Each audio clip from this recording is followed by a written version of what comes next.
Hello YouTube, and welcome back to the Topical Shelter, a safe haven for a variety of topics with a generous quantity of fun on the side.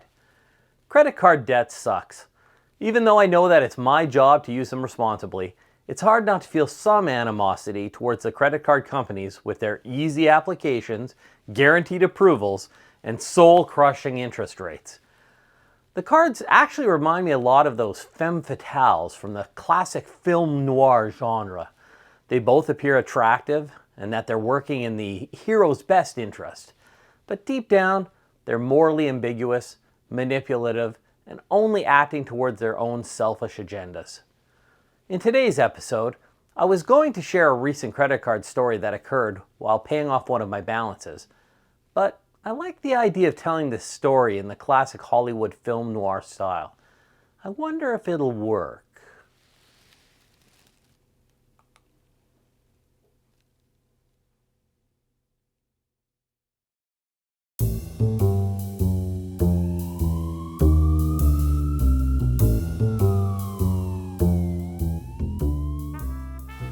Hey there, you mugs.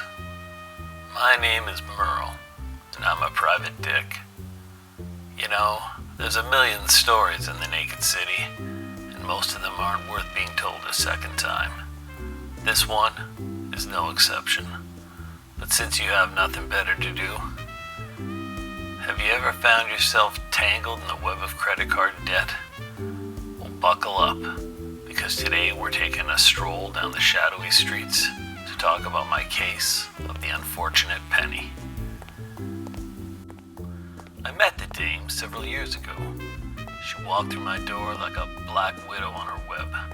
The type of lady that made you thank God that you were born with a penis. Even though she insisted that she was there to help, she would eventually end up being as helpful as a life jacket made of lead. I knew that I should have asked her to leave my office, but unfortunately my head and heart were not on speaking terms at that time. Her name was Marilyn Banks, and she told me to call her Ambina.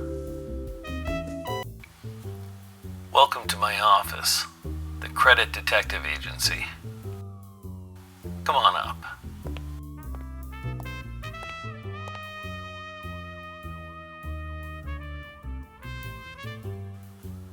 At first, it was all glitz and glamour.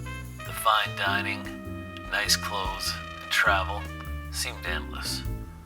I was assured that this relationship came with no strings attached. I should have known better. After nearly taking me to the cleaners, I finally decided to end it between us. I was done playing the patsy. Sure, she was upset, but she agreed as long as I paid back every cent that she had spent on me.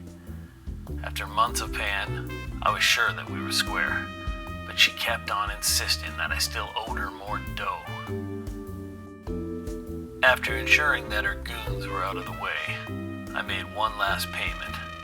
She said we were done, and I was finally able to celebrate my independence.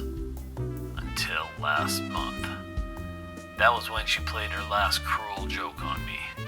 You see, the postman delivered one last bill from Ambina, demanding that I pay her 1 penny.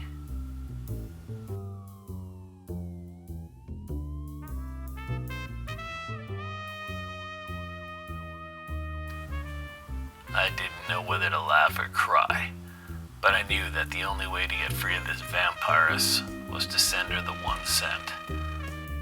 After that, I never heard from her again. I should have known that this story wouldn't have a happy ending. Those only happen in fairy tales and sleazy massage joints. So that brings my story to an end. Do I have any regrets? Plenty. Did I learn an important life lesson? Sure. Credit card companies may resemble that sexy dame with all the looks, brains, and accessories. They may seem better than a deck of cards with 6 aces, but I regret to report that they also know how to break your heart and your budget.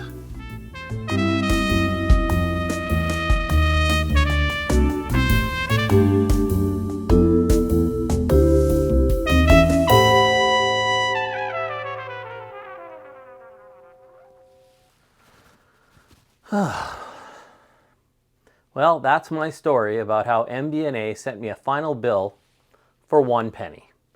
I almost wish that I hadn't paid it to see what they would have done. Would they have excused the paltry amount or sent me to a collections agency? Let me know what you think in the comments below. Thank you again to everyone who took the time to ingest a small serving of my content today. Please remember that if you enjoyed it, or you simply want to help me for the future, like, subscribe, and share this content with your friends. Thanks again, and I'll see you again in 2 weeks for the next episode of The Topical Shelter. So long, you mugs.